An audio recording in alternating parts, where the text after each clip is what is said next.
The cold stone walls of the courtroom were like silent witnesses to injustice. Elijah Brooks sat in the back rows, watching the scene with his deep brown eyes. Shadow's black and gray fur trembled slightly. The dog's instincts were always right. Today here he sensed that the truth would be distorted. Have you ever looked injustice in the face? Have you ever felt your heart break in that moment? For Elijah, that feeling was as old as the night years ago when he lost his friend in Afghanistan. But today he was on a different battlefield. In the middle of the courtroom sat 22-year-old Keisha Williams. The slender, dark-skinned young woman's left eye was still swollen. The bruises on her wrists still bore the marks of the handcuffs. Sitting quietly beside his lawyer, he kept squeezing the white handkerchief wrapped around his fingers. On the other side, Officer Bradley Thompson was visible. He was a large, white man in his mid-40s. There was no trace of remorse on his face. On the contrary, it was as if this courtroom was his second home. He spoke confidently with his lawyer, occasionally glancing at the jury with a slight smile. Elijah's hand touched Shadow's head. The dog's fur was tense, his ears pricked up. Shadow read Elijah's emotional state so well that he could instantly sense the man's inner turmoil. Prosecutor Sarah Martinez stood up. She was a Latina woman in her 40s. Her voice rang out in the courtroom. Members of the jury, Keisha Williams, who stands before you today, was punished simply for being in the wrong place at the wrong time. The only thing that made her guilty was the color of her skin and the neighborhood she lived in. The defense attorney immediately objected. Objection. She's trying to create prejudice. Judge Eleanor Barnes, a 60-year-old woman with gray hair and an authoritative demeanor. Objection overruled. Proceed, Prosecutor Martinez. Sarah Martinez opened the file in her hand. On the evening of March 3rd at 10:30 p.m., Keisha Williams was leaving a cafe with her friend Tamara. She had committed no crime. She was just going home. Tears fell from Keisha's eyes. Remembering what happened that night still shook her deeply. The prosecutor continued. Officer Thompson approached Keisha based solely on suspicious behavior, even though he had received no call. The young woman showed her ID. She had committed no crime. But Officer Thompson decided to handcuff her. Elijah's jaw clenched. He remembered watching the videos of that night while petting Shadow's head. The incident had caused a huge stir in the neighborhood. Keisha didn't resist, the prosecutor continued, but Officer Thompson pinned her to the ground. He pressed his knee into her neck. The young woman said she couldn't breathe. The video recordings show everything. Defense attorney David Collins jumped to his feet. Objection! The video recordings don't show exactly. Objection sustained, said the judge. The jury will disregard that last statement, Elijah grumbled inwardly. This was how the distortion of justice began. Shadow let out a soft growl as if reading Elijah's thoughts. Prosecutor Martinez turned to Keisha. Keisha, please tell the jury what happened that night. Keisha stood up. Her voice trembled. I was just going home. Tamara and I had met our friends at the cafe. I hadn't had anything to drink. Just lemonade. She turned her eyes to the jury. When the officer came, I was very respectful. I showed him my ID. I asked him why he was stopping me. He said suspicious behavior. But I hadn't done anything. The helplessness in her voice filled the courtroom. When he wanted to handcuff me, I asked why. That's when he threw me to the ground. He pressed his knee into my neck. I couldn't breathe. I said I can't breathe, but he didn't listen. Keisha's voice broke. The last thing I remember was Tamara screaming. Then everything went dark. Elijah listened to Keisha, his heart pounding. He had heard this story so many times. Different names, different faces, but the same story. Shadow tensed too, as if sensing the atmosphere in the courtroom. Defense attorney Collins began his questioning. Ms. Williams, you say you weren't drinking that night. Who were you with at the cafe? My friends, Tamara, Marcus, and Destiny. What do you know about your friends' pasts? Prosecutor Martinez objected. Objection. Irrelevant. Objection overruled, said the judge. Proceed. Collins smiled. Did you know Marcus Johnson was arrested last year for drug trafficking? Keisha was shocked. No, he's a very good person. Did you know that Destiny Robinson was also on trial for theft charges? Elijah leaned forward. Here it began. Smearing the victim's character, distracting, diverting attention from the real issue. Keisha began to cry. My friends' pasts are none of your concern. I didn't commit any crime, Collins continued relentlessly. Then why were you out so late that night? It's not safe for a young woman. Objection, Prosecutor Martinez shouted. He's trying to incriminate the victim. Objection sustained, the judge said sternly. Attorney Collins, keep your questions focused on the case. But the damage was already done. Signs of doubt were visible on the jurors' faces. Elijah knew this tactic so well. Discredit the victim, raise suspicion, distract from the real issue. After Keisha's testimony ended, Tamara Rodriguez was called. She was 24 years old, Keisha's closest friend. Her voice was firm. I saw everything that night. Keisha did nothing.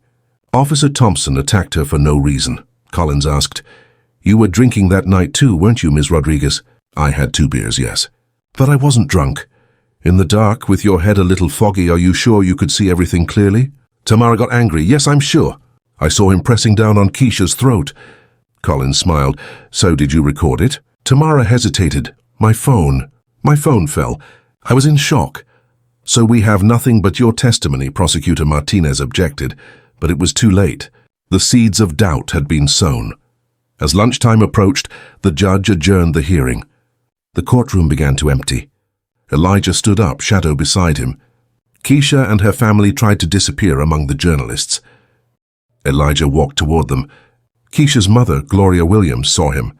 She was a woman in her mid-40s with a strong bearing. Who are you? She asked cautiously. Elijah took off his hat. My name is Elijah Brooks, Mrs. Williams. This is Shadow. I'm following this case. Gloria's eyes filled with tears. Everyone judges us. As if my daughter were guilty. She's not guilty, Elijah said quietly. And she's not alone. Keisha looked at Elijah. Did you go through something similar? A deep pain appeared in Elijah's eyes. A different kind of injustice. But the pain is the same. Shadow approached Keisha and rested his head in her hand. The young woman was surprised. He's so sweet. Is he trained? Yes, said Elijah. He's my eyes and ears. He reads people very well. Gloria asked curiously. What do you do for a living, Mr. Brooks? Elijah hesitated. I used to be a soldier. Now, I fight injustice. Journalists were milling about in the court hallway. Elijah watched them with shadow. One of the reporters, Jennifer Park, had cornered Keisha's family. Mrs. Williams, did you know your daughter's circle of friends?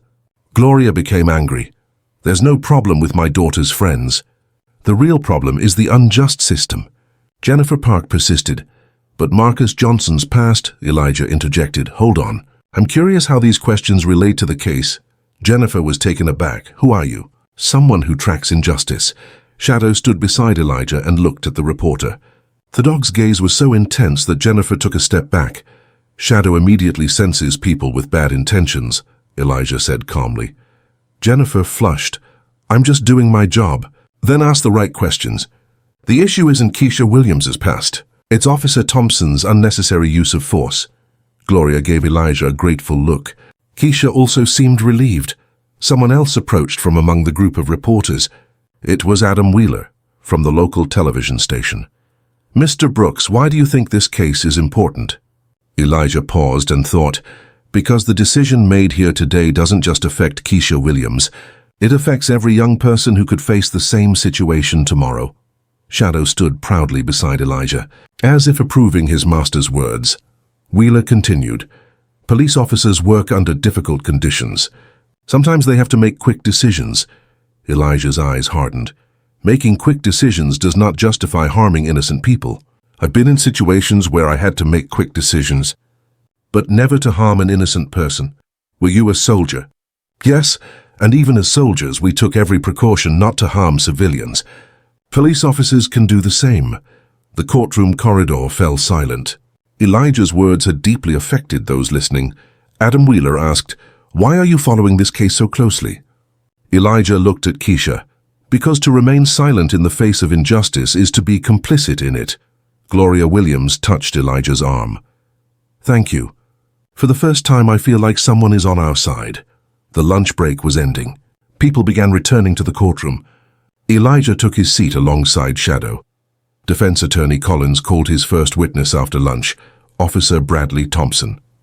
Thompson walked confidently to the witness stand. There was no sign of anxiety on his face.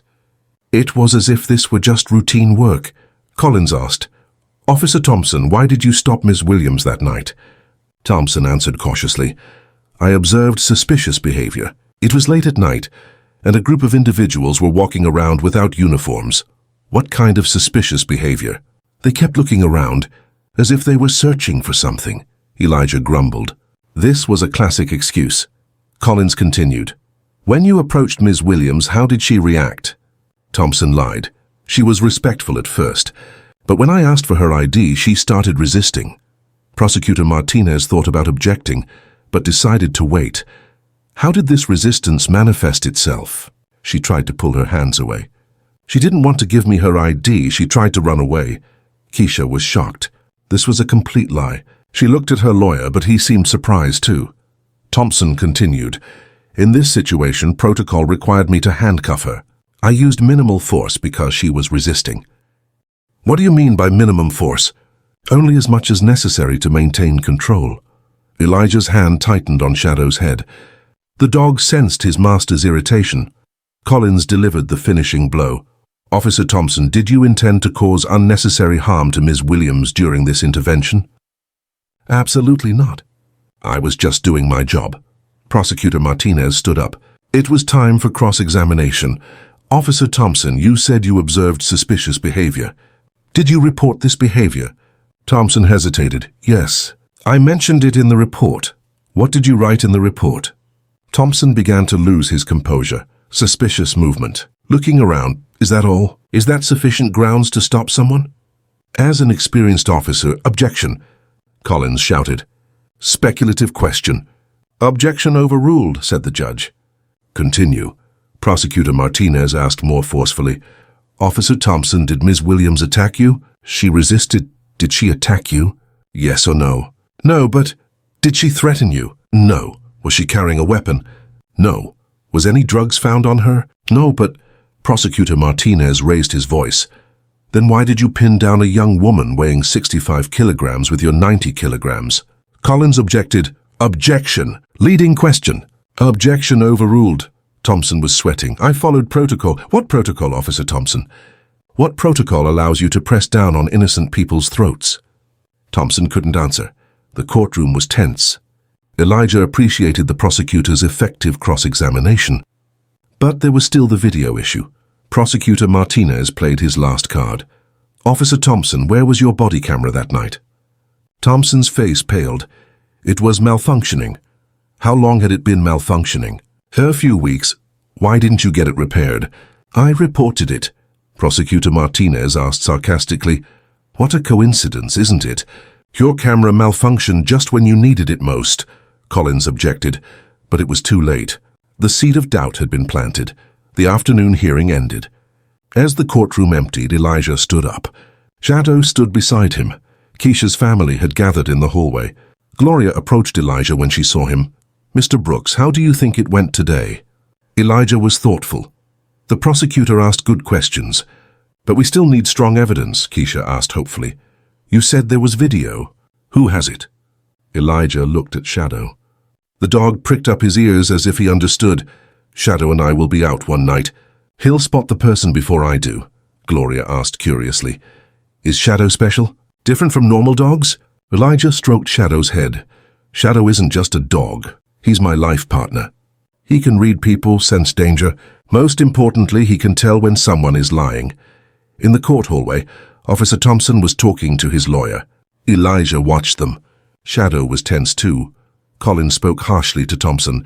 "If the video evidence comes out, this case is lost. Are you sure no one else filmed it?" Thompson replied nervously.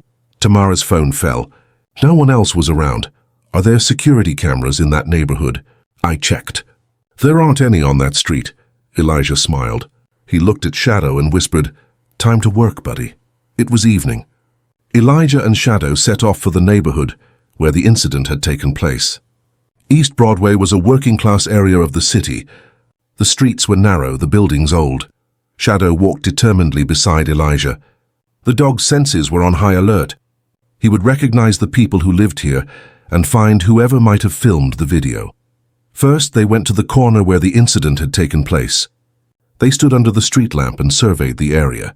Shadow raised his head and sniffed the air. Then he started walking in a specific direction. Elijah followed him. "What did you find, Shadow? Is there a trail?" The dog headed toward an apartment building across the street. An elderly woman was looking out the window on the second floor.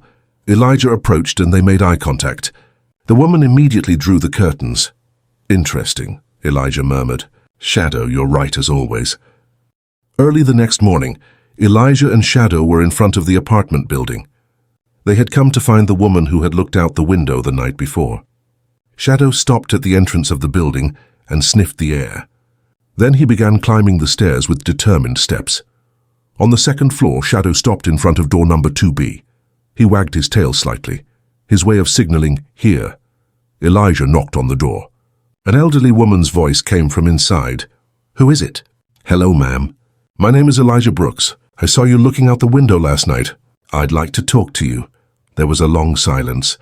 Then the door opened with a chain. The old woman eyed them cautiously. "What do you want?" "It's about the Keisha Williams case. You may have seen what happened here that night." The woman panicked. "I didn't see anything." "I don't know anything." She tried to close the door, but Elijah gently stopped her. "Ma'am, no one is asking you for anything. I just want to talk." "No, get out of here." Shadow let out a soft bark at that moment. But it wasn't an aggressive sound, it was soft and reassuring. The old woman was surprised. "Is this dog aggressive?" Elijah smiled. "Shadow's biggest enemies are cats. He never harms people." The woman relaxed a little. Shadow stuck his head through the door crack and wagged his tail. "He's a beautiful dog," said the woman. "My name is Dolores Martinez, but I can't help you." Elijah patiently continued, "Mrs. Martinez, I don't force anyone. But that night, a great injustice was done to an innocent young woman. There is injustice in the courts." Dolores hesitated. "I'm an old woman. No one will listen to me." "I will listen," Elijah said sincerely. "And so will Shadow." The woman opened the door a little wider. "Come in then, but don't let the neighbors see." Dolores's house was small but clean. The walls were covered with family photos. Elijah sat down, and Shadow stretched out at his feet. "Would you like some tea?" Dolores asked. "Thank you," said Elijah. "Thank you for being so hospitable." Dolores brought the tea and sat down. That night, it was horrible. It was a terrible thing. Elijah leaned forward. "What did you see?" "I was looking out the window. It was late, but I couldn't sleep. I saw that young girl and her friend. They were just walking." Dolores's voice trembled. "Then the police came. That officer. He was so aggressive. The girl hadn't done anything. What exactly happened?" The girl showed her ID. She was very respectful. But the officer started yelling. Then he threw her to the ground. Dolores began to cry. It was so bad. He pressed down on the girl's throat. It was as if he was going to kill her. Elijah listened carefully. "Did anyone else see what happened?" "There's Miguel, who lives in the building across the street. He was looking out the window too." "Who is Miguel?" "A young boy. 19 years old, I think. He lives with his mother." Shadow suddenly raised his head and looked toward the door. His ears were pricked up. Elijah asked, "What did Shadow hear?" Dolores listened too. "There are footsteps on the stairs. Maybe a neighbor." There was a knock at the door. Dolores got up, but Elijah stopped her. "I'll get it." When he opened the door, he encountered a middle-aged Latino man. He looked to be about 40, anxious. "Who are you?" "Aunt Dolores, are you okay?" Dolores interjected. "Carlos, these gentlemen are talking to me about Keisha's case." Carlos's face changed. "Don't talk about that." "It's dangerous," Elijah asked curiously. "Why is it dangerous?" Carlos looked around. "The police are in the neighborhood. They're asking questions. Who saw what? Who heard what? Isn't that normal?" "It's not normal," Carlos said sharply. "Thompson's friends are coming. They're intimidating people." Dolores was scared. "Carlos, what do you mean?" "They went to Miguel's last night. They threatened him. They said you didn't see anything." Elijah stood up. "Where's Miguel now?" "I don't know." "His mom is really scared." Shadow had also stood up. The dog's body language was tense. Carlos continued, "You guys be careful too. The police see everything in this neighborhood." Elijah was determined. "I need to find Miguel. Where does he live?" "In the building across the street, 3A, but his family's phone is off." Dolores asked anxiously, "Mr. Brooks, this is very dangerous. Maybe it's better not to get involved." Elijah looked at Shadow. Shadow and I don't get involved in danger. But we get involved in justice, Carlos warned. Thompson's friends are serious guys. They're not joking around. I'm not joking either, Elijah said coldly. In the afternoon, Elijah and Shadow went to the building where Miguel lived. The building was older and neglected. Shadow was careful as he climbed the stairs. They knocked on door 3A. A woman's voice came from inside. ¿Quién es? Elijah didn't speak Spanish, but he answered calmly. Mrs. Rodriguez, I'm Elijah Brooks. I want to talk about the Keisha Williams case. There was a long silence. Then the woman replied in English, Go away. We don't know anything. Please, Mrs. Rodriguez, Miguel may be in danger. I want to help. The door opened. A Latina woman in her 30s looking worried appeared. How do you know my son? I heard he witnessed what happened to Keisha. Bad people are threatening him. Maria Rodriguez opened the door. Come in, quickly. The interior of the house was simple but clean. Miguel was sitting in the living room. He was 19 years old, a thin young man. His eyes were frightened. Shadow approached and sat down next to Miguel. The young man petted the dog. Nice dog. What's his name? Shadow, said Elijah. He protects good people. Miguel asked his mother, You police? No, I'm a veteran. I fight injustice. Maria relaxed. Miguel very scared. Bad policemen came yesterday. Miguel spoke quietly. They said I didn't see anything. They said if I talk, I go to jail. Elijah leaned forward. Miguel, what did you really see? The young man looked at his mother. The woman nodded. Tell him, mijo. Miguel took a deep breath. I saw everything. I was at the window, smoking. I saw Keisha and her friend. What happened? A police officer came, very angry. Keisha showed her ID, but he still attacked her. Miguel's voice trembled. I took video with my phone. Elijah's heart raced. You have video? Yes, I recorded when he put his knee on her neck. Maria asked anxiously. Is it dangerous to have this video? Elijah answered honestly. Yes, it's dangerous. But it's also very important. Miguel hesitated. What if I go to the police station? What if they arrest me? They won't arrest you. You're a witness. Shadow laid his head on Miguel's lap. As if to encourage him, Miguel petted the dog. This dog understands, right? Shadow knows when people tell the truth. He trusts you. Miguel made his decision. Okay, I'll show you the video. He took out his phone and opened the video. On the screen, the horrific events of that night were clearly visible. In the video, Keisha was showing her ID. She was very respectful. Officer Thompson was yelling. Then he threw Keisha to the ground and pressed his knee against her neck. Elijah watched the video carefully. Miguel, this is very important evidence. I know, but I'm scared, Maria asked. What should we do? Elijah thought, we need to give this video to the prosecutor. But safely. How? I have a plan. But first we make copies. Miguel sent the video to Elijah's phone. Then he backed it up to the cloud system. Now, said Elijah, we need to protect Miguel. Maria was scared. How? Miguel will come with me to the prosecutor's office. He'll give a statement under protection. Miguel asked anxiously, what if Thompson's friends find out? Shadow suddenly raised his head and looked toward the window. His ears were pricked, his body tense. Elijah also approached the window. Below on the street, 2 police cars were parked. They're here, Elijah said quietly. Maria panicked. ¿Qué hacemos? Elijah remained calm. Back door? Yes, fire escape. Miguel, we go now. Bring your phone. Shadow was already heading for the door. The dog sensed danger. They exited through the back door. They descended the fire escape. Shadow led the way, constantly scanning his surroundings. When they reached the back of the street, Elijah immediately hailed a taxi. Downtown courthouse, he told the driver. In the taxi, Miguel was trembling. My mother. What if they hurt her? Elijah took out his phone and called Maria. Mrs. Rodriguez, are you okay? Yes, they knocked on the door, but I didn't answer. They left? Good, stay inside today. Tomorrow everything will be better. When they arrived at the courthouse, Elijah immediately called Prosecutor Martinez. Sarah, I have important evidence. We need to meet right away. What happened, Elijah? Videotape. The whole thing is recorded. The excitement in Sarah's voice was clear. Where are you? At the courthouse at the security desk. Prosecutor Martinez arrived 10 minutes later. She was surprised to see Miguel. Who is this? Miguel Rodriguez. He saw everything that night. And he filmed it. Sarah felt her eyes light up. Can I see the video? Miguel took out his phone and showed her the video. Sarah's face changed as she watched. This is incredible. It's solid proof. Elijah asked, "What can we do to protect Miguel? We can put him under official protection." "But Miguel will have to testify." Miguel looked worried. Shadow approached and rested his head on Miguel's knee. Miguel petted the dog. "This dog gives me courage." Sarah looked at Miguel.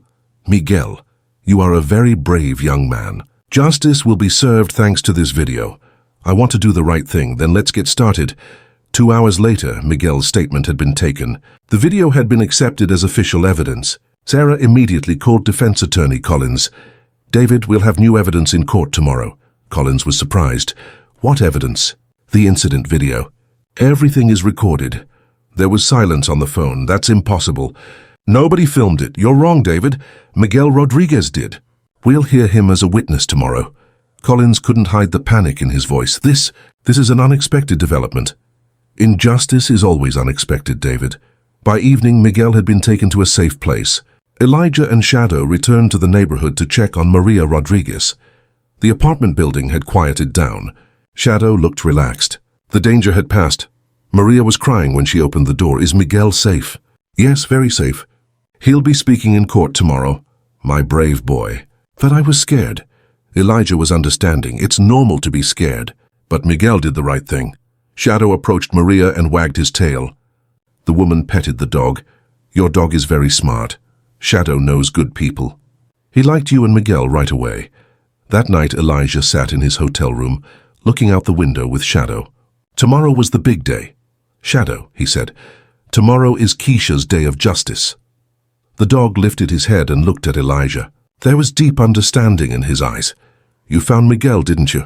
You knew he was filming." Shadow shook his head. Then he came over to Elijah and rested his head on his lap. "I want to see Thompson's face in court tomorrow." Elijah's phone rang. It was Gloria Williams. "Mr. Brooks, I heard a young man named Miguel took a video." "Yes, Gloria. Tomorrow everything will change." "Thank you." Keisha is very hopeful. He'll get the justice he deserves. After hanging up, Elijah thought about tomorrow. He knew Thompson and his friends would make their final moves. Shadow suddenly stood up and looked toward the door. There were footsteps in the hotel hallway. Elijah listened carefully. The footsteps stopped. Then they faded away. "Just another guest," he said to Shadow, but the dog still seemed alert. He continued listening at the door throughout the night. Around dawn, Elijah's phone rang. They were calling from the safe house where Miguel was under protection. "Mr. Brooks, Miguel is missing." Elijah was awake. "What do you mean, missing?" "Our night watchman was found unconscious. There's no one in Miguel's room." "Was he kidnapped?" "Most likely." "There's no trace." Elijah looked at Shadow. The dog had stood up as if it understood the situation. "We have to find Miguel. The trial starts in a few hours." Elijah quickly got dressed and left the hotel with Shadow. It was early morning, but the city was beginning to wake up. Shadow walked beside Elijah with determined steps. The dog's senses were on high alert. They had little time to find Miguel. First, they went to the safe house. The guard had been taken to the hospital, but the crime scene investigation team was still working. Police Detective James Carter knew Elijah. "Brooks, is this your job?" "I was protecting Miguel." "Thompson's men kidnapped him." Carter looked skeptical. "Do you have proof?" "I trust Shadow's nose." Shadow had already entered the house and was searching Miguel's room. The dog stopped next to the bed and sniffed the air. Then he headed toward the window.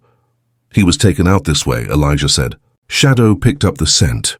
Carter was reluctant to believe it. A dog can't track in this city. There are too many smells. Shadow is special. He knows Miguel's scent. Shadow went out into the yard. He walked in a specific direction across the grass. Then he stopped and looked at Elijah. "A vehicle came here," Elijah said. "Miguel was taken from here." Carter took note. "Which way did they go?" Shadow ran out into the street and started running east. Elijah followed him. "Carter, get in the car." Shadow is tracking them. The detective reluctantly got into the police car. Elijah and Shadow were running ahead. Carter was following behind. Shadow headed towards the outskirts of the city. They entered the old industrial area. It was full of abandoned factories and warehouses. Shadow stopped in front of a large warehouse building. His ears were pricked, his body tense. "Here," Elijah said quietly. Carter got out of the car. "Are you sure?" "I'm sure about Shadow." They circled the warehouse. There was an open window at the back. Shadow headed for it. "The entrance is here," Elijah said. Carter took out his radio. I need backup. East Industrial Warehouse 47. Should we wait for backup? Elijah asked. Protocol says yes, but Shadow was impatient. He leapt through the window and went inside. Shadow! Elijah called, following him. The warehouse was dark and cold.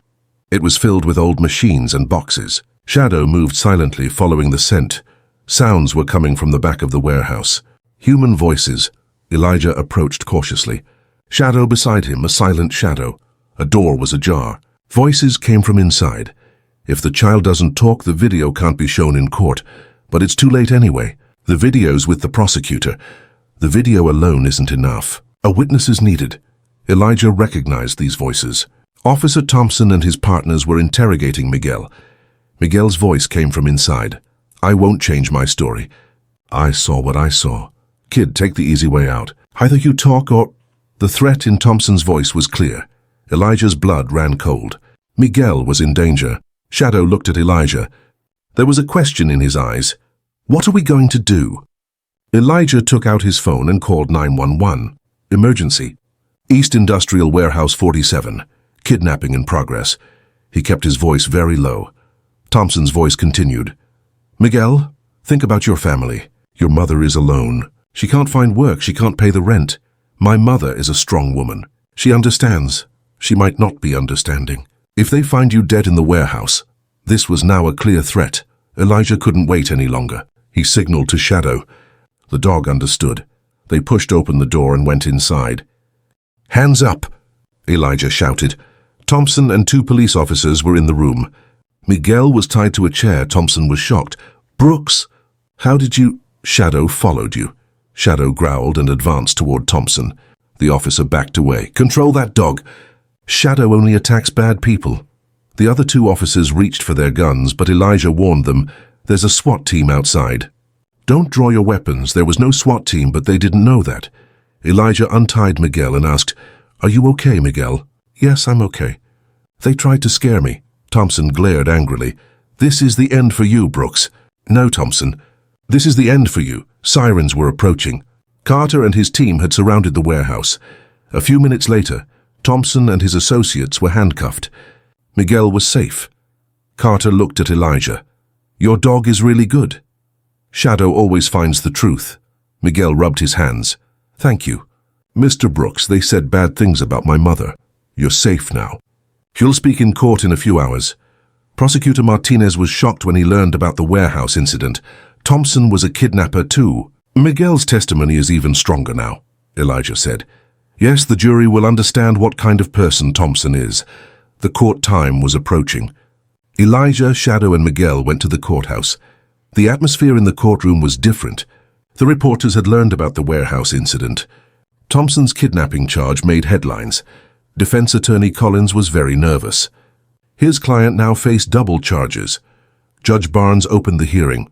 This morning's developments may affect the case. Prosecutor Martinez, you may present your final evidence. Sarah stood up. Your Honor, we would like to hear from our new witness, Miguel Rodriguez. Miguel took the witness stand. He was young but determined. The prosecutor asked, Miguel, what did you see that night? I saw Keisha Williams attacked by a police officer. I recorded video. They showed the video to the jury. The courtroom fell silent. The video was very clear. Thompson's aggression was obvious. Collins struggled during cross-examination. Miguel, are you in the U.S. illegally? The prosecutor objected. Objection. Irrelevant. Objection sustained, Collins continued. Do you have a bias against police officers? No, I just recorded the truth. Did you film this video for money? Miguel became angry. No. I saw injustice and recorded it. The jury believed Miguel. The young man's sincerity was palpable. The prosecutor stood up again. Miguel, what happened to you this morning? Officer Thompson and his friends kidnapped me. They threatened my mother. Collins objected. Objection. That's irrelevant to this case. Judge Barnes looked sternly. Objection overruled. Continue. Miguel continued. They said if I testify, bad things will happen to my family. Were you scared? Yes, very scared. But Shadow and Mr. Brooks saved me. When Shadow's name was mentioned, the dog pricked up his ears. Everyone in the courtroom looked at him. The prosecutor asked Miguel his final question. Miguel, how do you feel now? I feel good. Truth is powerful. Keisha deserves justice. Miguel's testimony was over. Thompson's defense had collapsed. Collins made one last attempt. Your Honor, my client was also in danger that night. The crime rate in the neighborhood is high. Prosecutor Martinez jumped to his feet. Objection. This morning my client tampered with a witness. Her objection sustained. The jury was retired to deliberate. Elijah, Shadow, and Miguel waited in the hallway. Keisha's family was grateful. Mr. Brooks, I don't know what we would have done without you. Without Shadow. I couldn't have done it either, Shadow nodded. As if accepting the praise, Miguel spoke to his mother Maria on the phone. Mijo, proud of you. You very brave. 2 hours later, the jury returned. The courtroom fell silent. The jury foreman stood up. We find him guilty, applause erupted in the courtroom. Keisha cried and hugged her mother. Thompson's face fell. His career was over. Judge Barnes announced the sentence. Officer Thompson, 5 years for excessive use of force, 10 years for witness tampering. A total of 15 years in prison. Justice had been served. After the court adjourned, Elijah and Shadow said goodbye to Keisha's family. Gloria Williams thanked them through her tears. You are like angels. I'm no angel. I just hate injustice. Keisha hugged Miguel. You saved my life. We saved each other. Reporters surrounded Elijah. Mr. Brooks, what was Shadow's role in this case? Shadow isn't just a dog. He's a symbol of justice. He always finds the truth. Shadow stood purring beside Elijah. There was deep satisfaction in the dog's gaze. Jennifer Park, as a reporter, asked, What will you do next? Elijah looked at Shadow. Where there is injustice, we will be there. Adam Wheeler added, Will Shadow help in other cases? Shadow's nose always sniffs out injustice. When evening came, Elijah and Shadow went for a walk in the city's countryside. The day had been tiring but successful. Shadow, Elijah said, we did a good job today. The dog lifted his head and looked at Elijah. There was deep understanding in his eyes. Finding Miguel was amazing. You're a real detective. Shadow wagged his tail. Then he started running, wanting Elijah to follow him. They ran together under the evening sun, two friends in pursuit of justice. Elijah's phone rang. An unknown number. Hello? Mr. Brooks, my name is Jennifer Kim. I'm calling from Los Angeles. There's an injustice case here too. Elijah stopped. What kind of injustice? The young black man was subjected to police violence. No one believes him. Shadow stood beside Elijah and waited. Shadow and I will be on the road tomorrow. Thank you. We're very hopeful. Elijah hung up and looked at Shadow. Ready, partner? We've got a new job, Shadow barked. Just once, but decisively. The sun was setting, but their work was not done. In another city, other victims of injustice awaited them. Come on, Shadow. Justice never takes a vacation. Together they walked toward the sunset. The veteran and his dog, silent warriors against injustice in the world. Miguel's video went viral on social media. The Justice for Keisha hashtag was shared by millions. Thompson's sentence reignited debates about police violence. Calls for reform grew louder. But most importantly, Keisha was free. And Miguel showed that ordinary people could be brave too. Elijah and Shadow's story continued. Wherever justice was sought, their footprints would be there because injustice never sleeps. And neither do they. The hot Los Angeles sun was burning Elijah's face. Shadow by his side, they walked carefully out of LAX airport. The city was very different from Montana. Noisy, crowded, hard to breathe. Shadow, it'll take us a while to get used to this place, Elijah said, petting the dog's head.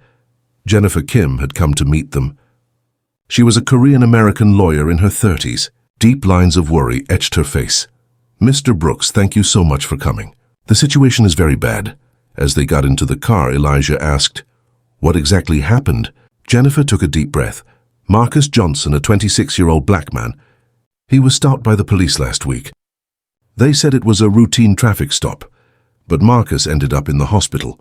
Shadow sat quietly in the back seat, but his ears were perked up. What are the officers claiming? They say he resisted. But Marcus's friends are telling a different story. Elijah was thoughtful. Are there any witnesses? Yes, but they're all scared. The police department is very powerful here. As they drove toward downtown, Elijah looked out the window. The streets were like Keisha's neighborhood.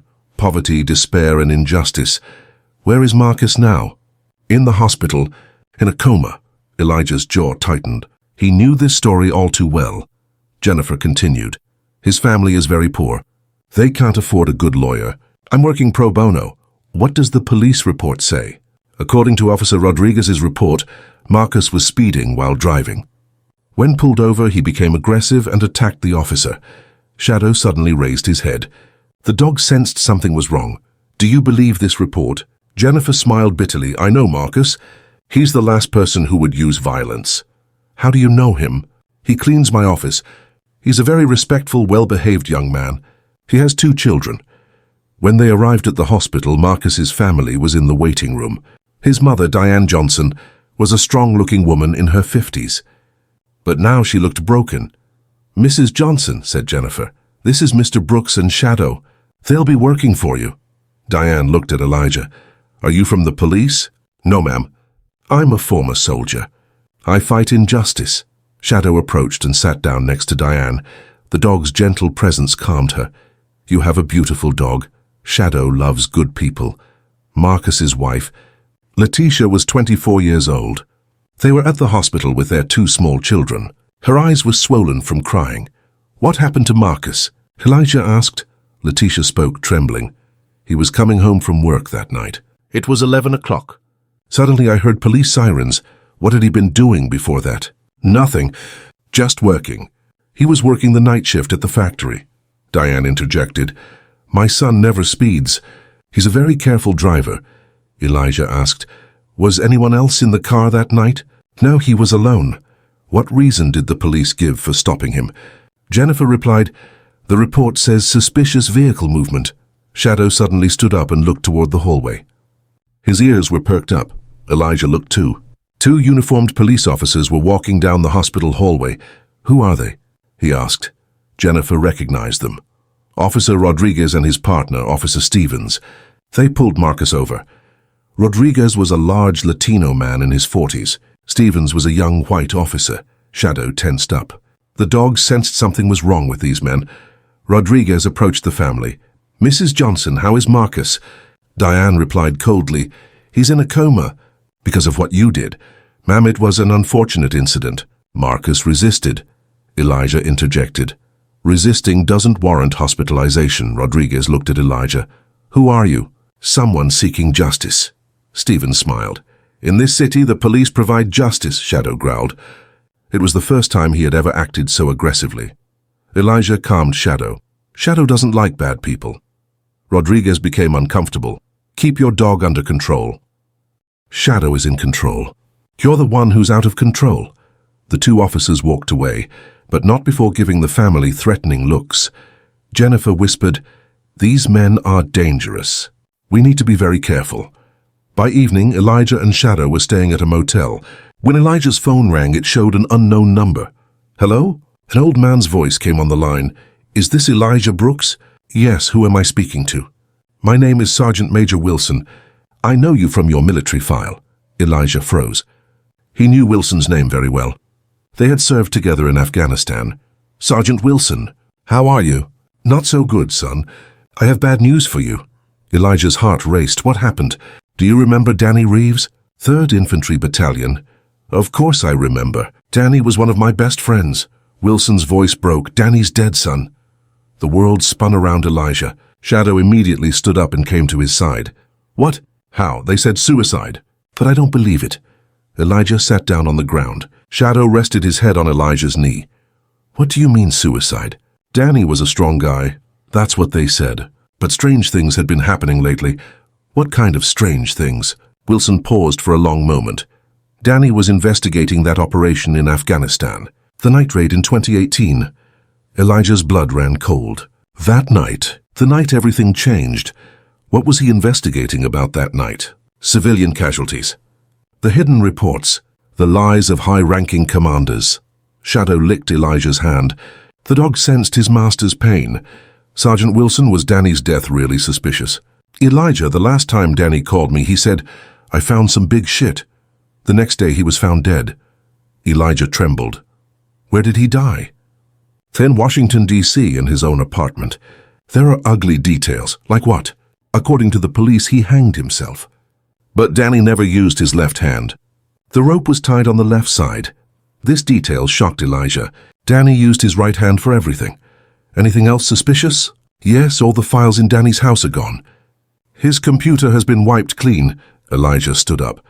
His adrenaline was rising. Sergeant Wilson, I need to come to Washington.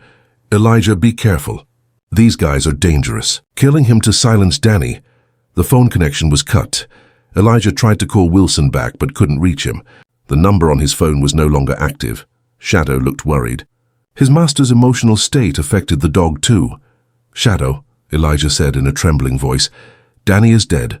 The dog just whined. As if he understood. That night came back to Elijah's mind. Afghanistan, 2018. There were civilians in the village. Their commander had called it a clean operation. But the reality was very different. Shadow came to Elijah's side and rested his head on his leg. The dog's warmth comforted Elijah a little. Elijah's phone rang. This time it was Jennifer Kim calling. Mr. Brooks, I have bad news. What happened? Marcus died. Brain hemorrhage. A second wave of shock hit Elijah. When? An hour ago. The doctors tried everything, but Elijah closed his eyes. 2 losses in one day. How's his family? Terrible. Diane fainted. Letitia is crying, trying to calm the kids. I'm coming to the hospital. Elijah, there's one more thing. Marcus whispered something before he died. What? The nurse couldn't quite make it out, but she thinks he said gray car. Elijah froze. A gray car? Yes, what could that mean? I don't know. But we'll find out. When they arrived at the hospital, the family was devastated. Diane Johnson sat at the table, her eyes red. Letitia was crying with her children. Shadow immediately went to the family. The dog always approached people in pain. Elijah took Diane's hand. My condolences. Diane spoke shakily. They killed my son. And no one will be held accountable. They will be held accountable. I promise you. Jennifer approached. Elijah, I spoke with the doctor. Marcus's injuries are much more severe than a traffic stop would cause. What do you mean? There was internal bleeding. Damage to his kidneys. This couldn't have been caused by a minor collision.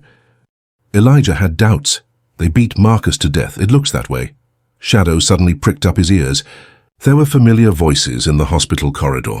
Rodriguez and Stevens were coming, this time with more officers. Mrs. Johnson, said Rodriguez with feigned sorrow, my condolences. Diane jumped to her feet. Get out of here. You killed my son. Ma'am, it was an unfortunate accident. Elijah interjected. Not an accident, murder. Rodriguez glared at Elijah. Who are you to make accusations? Someone investigating the truth, Stevens added. In this city, we determine the truth. Shadow tensed. The dog knew these men were dangerous. Shadow doesn't agree with you, Elijah said coldly. Rodriguez was annoyed.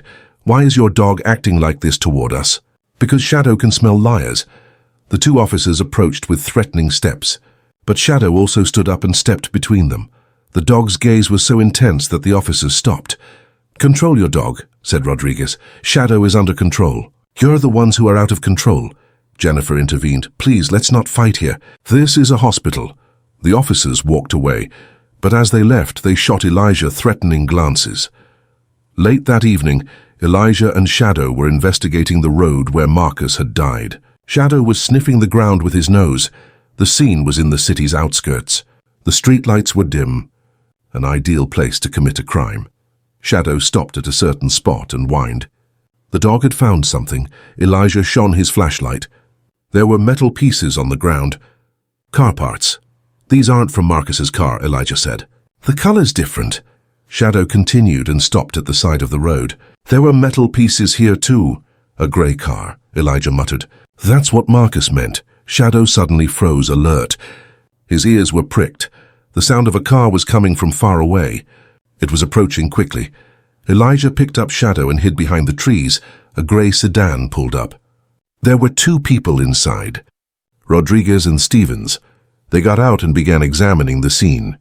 They were collecting the metal pieces Elijah had found. They're destroying the evidence, Elijah whispered. Shadow growled quietly. Elijah took out his phone and secretly filmed them. After the officers finished, they left. But this time not in the gray car, but in police cars. Shadow, where's the gray car? The dog paused as if thinking. Then he started running in a specific direction. Elijah followed him. He trusted Shadow's nose. A few blocks away, the grey sedan was parked in an abandoned parking lot. There were crash marks on the front. "Here's the evidence," Elijah said. "They hit Marcus with this car." Shadow sniffed the car. Then he looked at Elijah and barked, "You're right, partner. This is the murder weapon." Elijah took pictures of the car. He wrote down the license plate number. His phone rang. Another unknown number. "Hello? Brooks, keep your nose out of this." The voice was unrecognizable. That had been altered. "Who's speaking?" "It doesn't matter." "Drop the Marcus case." "I won't. Then you'll end up like Danny." The line went dead. Elijah was trembling. Danny's death was definitely murder. Shadow approached and licked Elijah's hand. The dog sensed his master's fear. "Shadow, we're in serious danger now, but we can't back down." The dog nodded, as if agreeing with him. Early the next morning, Elijah got a call. Jennifer Kim was very excited. "Elijah, there's a big development." "What happened?" "Marcus's autopsy is complete. The cause of death wasn't internal bleeding." "Then what was it?" "Cardiac arrest." "But it wasn't natural." "What do you mean?" "The toxicologist found isolite. Marcus was injected with a controlled substance." Elijah was shocked. "So they poisoned him." "It looks that way." "This is now an official homicide case." "What's the police department saying?" "They haven't made an official statement yet." "But there's a lot of panic." Shadow stood beside Elijah. The dog seemed to understand the developments. "Jennifer, I found the grey car. I have photos as evidence." "Excellent. We need to turn these over to the police." "Which police? Rodriguez and Stevens?"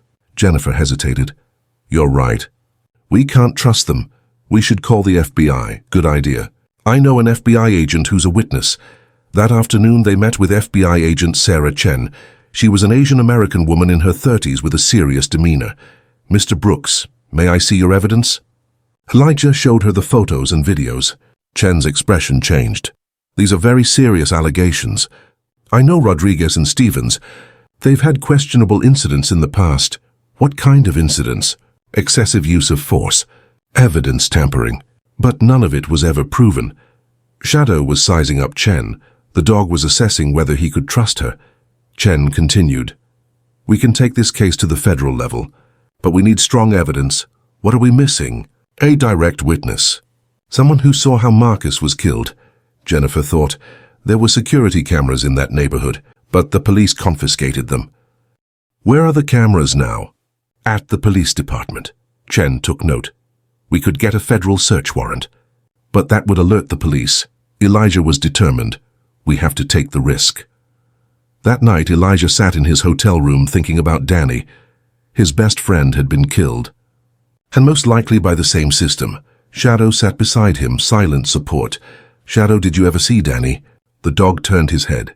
"He fought injustice like you, but the system silenced him." Elijah's phone rang. This time it was Sergeant Wilson. "Elijah, be careful. I looked into Danny's files." "What did you find?"